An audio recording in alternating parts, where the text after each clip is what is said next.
Hello दोस्तों, स्वागत है आप सभी का IT स्टडी टीम पर। दोस्तों, इस वीडियो में हम देखने वाले हैं BA सेकेंड ईयर का आपका हिस्ट्री का पेपर सेकंड देखने वाले हैं। प्रीवियस ईयर के क्वेश्चन पेपर हम कंप्लीट कर रहे हैं। ऑल सब्जेक्ट के BA हो या BSc BCom, foundation and major minor elective, आपके चारों विषयों के, और हम वोकेशनल के क्वेश्चन पेपर भी देखेंगे। हर सब्जेक्ट का आपको पेपर फर्स्ट एंड सेकंड के क्वेश्चन बताऊंगी मैं। प्रीवियस ईयर क्वेश्चन पेपर आपको बताने वाली हूँ और उनके आंसर्स भी हम बताएंगे। उस पर पूरी चर्चा करेंगे, पूरी विस्तार से विवरण इनका देखेंगे कि किस प्रकार से क्वेश्चन पूछा गया था, कितने नंबर का है, आपको कितनी लाइनों में लिखना है, कितने शब्दों में लिखना है और आपको कितने नंबर मिलेंगे। तो मेजर माइनर इलेक्टिव, वोकेशनल और फाउंडेशन के आपको चारों subject paper first and second हम कंप्लीट करने वाले हैं। तो वीडियो आप एंड तक जरूर देखें और हर एक टॉपिक के करने वाले हैं, मतलब हर एक सब्जेक्ट की हम पेपर फर्स्ट एंड सेकंड देखेंगे। तो आपका इसका हम हिस्ट्री का सेकंड पेपर देख रहे हैं। इसका फर्स्ट पेपर हम देख चुके हैं ऑलरेडी, तो आप जाकर चेक कर लें।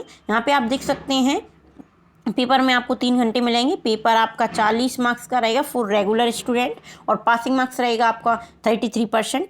इसके बाद रहेगा मैक्सिमम मार्क्स आपका रहेगा प्राइवेट वाले बच्चों के लिए 50 का, और आपके मिनिमम मार्क्स रहेंगे 33%। तो चलिए देखते हैं। सभी प्रश्न हल करना अनिवार्य है। आपके यहाँ पे दिया गया है अटेम्प्ट ऑल क्वेश्चन। पहला क्वेश्चन है आपका, किन्हीं 5 प्रश्नों के उत्तर दीजिए। मतलब आपका पहला क्वेश्चन यहाँ पे पूछा गया है, किन्हीं 5 प्रश्नों के उत्तर देने हैं आपको 50 शब्दों से अधिक नहीं देना। मतलब 50 शब्दों में ही आपको क्वेश्चन लिखना है। जो क्वेश्चन दिए उनके आंसर्स आपको 50 शब्दों में लिखना है, ज़्यादा बड़ा नहीं करना है। हर एक क्वेश्चन आपका 2 नंबर का रहेगा। 5 क्वेश्चन आपको करने हैं तो 10 नंबर आपको यहाँ पे मिलेंगे। तो पहला क्वेश्चन है आपका, फ्रांस का तृतीय गणतंत्र दिवस। तो फ्रांस का तृतीय गणतंत्र दिवस के बारे में आपको बताना है, कब मनाया गया था और उस पर क्या विशेष हुआ था। इस प्रकार आपको फ्रांस का तृतीय गणतंत्र दिवस बताना है यहाँ पे। इसके बाद आपका अगला क्वेश्चन आता है, केसर विलियम प्रथम कौन थे। मतलब यहाँ पे शॉर्ट क्वेश्चन है, अति लघु उत्तरीय प्रश्न यहाँ पे दिए गए हैं। शॉर्ट ही क्वेश्चन है, आपको आंसर भी शॉर्ट लिखने हैं। मतलब 50 शब्दों तक तो आपको लिखना है, उससे ज़्यादा नहीं लिखना। आपको 3 से 4 लाइन में, मतलब 4 से 5 लाइन में आप कर दें। केसर विलियम प्रथम कौन है, तो आपको उनके बारे में बताना है। इसके बाद आपका अगला क्वेश्चन रहेगा, थर्ड क्वेश्चन, बर्लिन कांग्रेस मतलब 1878, ये इसके बारे में आपको चर्चा करना है। बर्लिन कांग्रेस क्या है तो इसके बारे में आपको बताना है। इसके बाद आपका अगला क्वेश्चन रहेगा जो कि है युवा तुर्क आंदोलन क्या है। युवा तुर्क आंदोलन किससे संबंधित है, किसने किया था और ये क्या है। तो यहाँ पे आपका शॉर्ट क्वेश्चन है, आप देख सकते हैं यहाँ पे शॉर्ट क्वेश्चन ही पूछे मात्र। तो आपको शॉर्ट आंसर ही लिखना है, ज़्यादा बड़ा नहीं लिखना है। बस आप 4 से 5 लाइन लिख दें, वही बहुत हो जाएगा। विलियम के 14 सूत्र बताने हैं।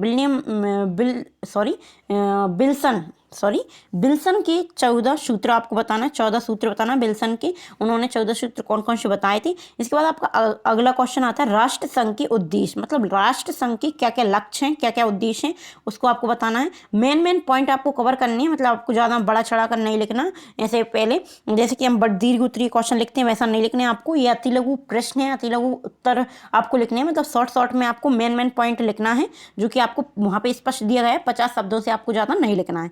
इसके बाद आपका अगला क्वेश्चन आता है, राष्ट्र संघ के उद्देश्य यहाँ पे हुए हैं। द्वितीय विश्व युद्ध की प्रकृति आपको बताना है। मतलब द्वितीय विश्व युद्ध की आपको मेन पॉइंट बताना है, उसकी प्रकृति आपको बताना है। इसके बाद आता है आपका बॉक्सर विद्रोह क्या है, इसके बारे में आपको बताना है बॉक्सर विद्रोह क्या है।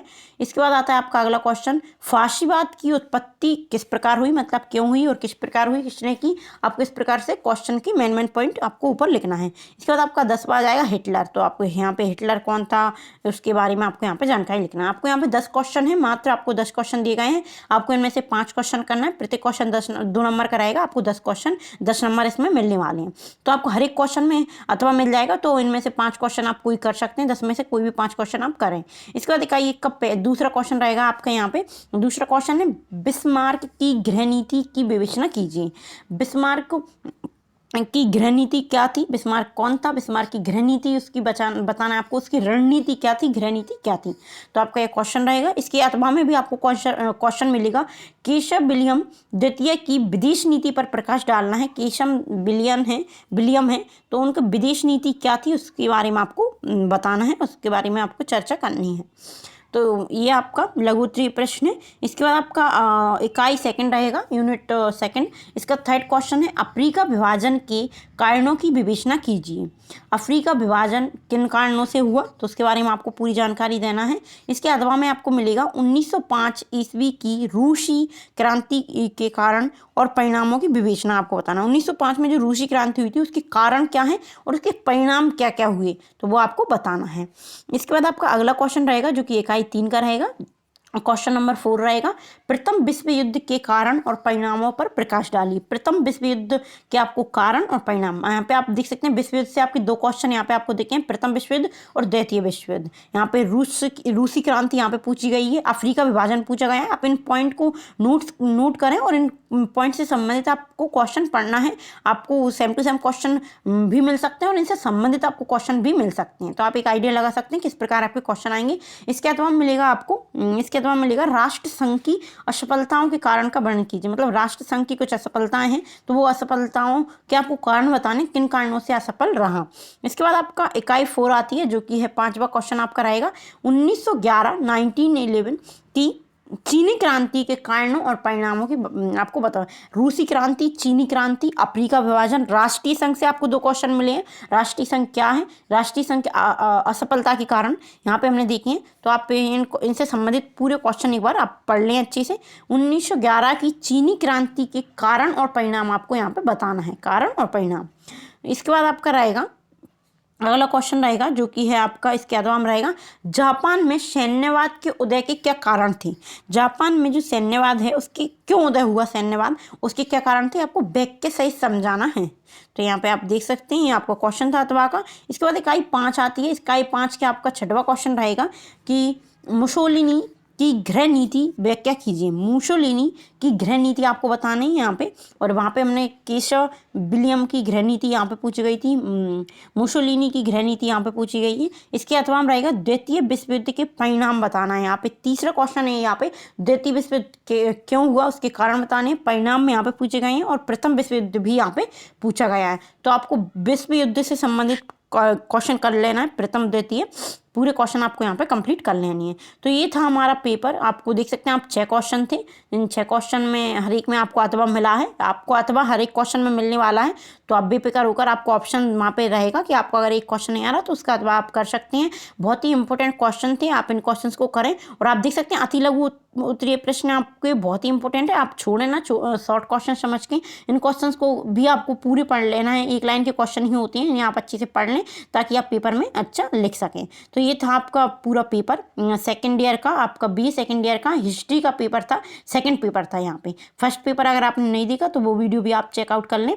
और दोस्तों ये था हमारा पूरा पेपर, इसका सॉल्यूशन हम अगली वीडियो में देखने वाले हैं। इनके पूरे मैं आंसर्स बताने वाली हूँ आपको, किस प्रकार आपको लिखना है और कितने आपको, वैसे ये आंसर आपको अगर आपने 20 लिए हैं तो वहाँ पे भी मिल जाएगा आपको, और वैसे मैं आपको इनके आंसर्स भी करवा दूंगी। अगर आपको इनकी वस्तुनिष्ठ प्रश्न चाहिए तो वो भी आप बता सकते हैं। वैसे इसके वस्तुनिष्ठ प्रश्न रहते हैं ना, वो यहाँ पे अति लघु में ही दे देते हैं, इसमें वस्तुनिष्ठ प्रश्न नहीं पूछे जाते।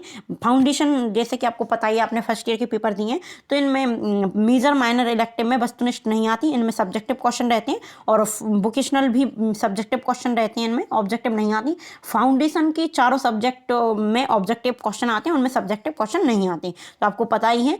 तो ऊपर आपको इन क्वेश्चंस के अगर आप ऑब्जेक्टिव क्वेश्चन देखें तो उन्हें देख सकते हैं आप, क्योंकि ये अति लघु उत्तरीय प्रश्न है, ये खाली स्थान से ही और एक वाक्य में एक वाक्य होते हैं, उनमें से ये क्वेश्चन बने हैं, तो आप देख सकते हैं एक बार। तो चलिए मिलते हैं अगली वीडियो में। वैसे आपके पेपर होंगे तो मैं और भी वीडियो लाऊंगी, और इनकी आपको पॉलिटी, इकोनॉमी, सोशोलॉजी, हर एक सब्जेक्ट के यहाँ पे आपको वीडियो देखने वाली है, तो आप जरूर चेक कर लें और चैनल को सब्सक्राइब करना न भूलें, बेल आइकन प्लीज जरूर कर लें ताकि आने वाली वीडियो का नोटिफिकेशन आपको मिल जाए। तो चलिए दोस्तों मिलते हैं अगली वीडियो में, धन्यवाद।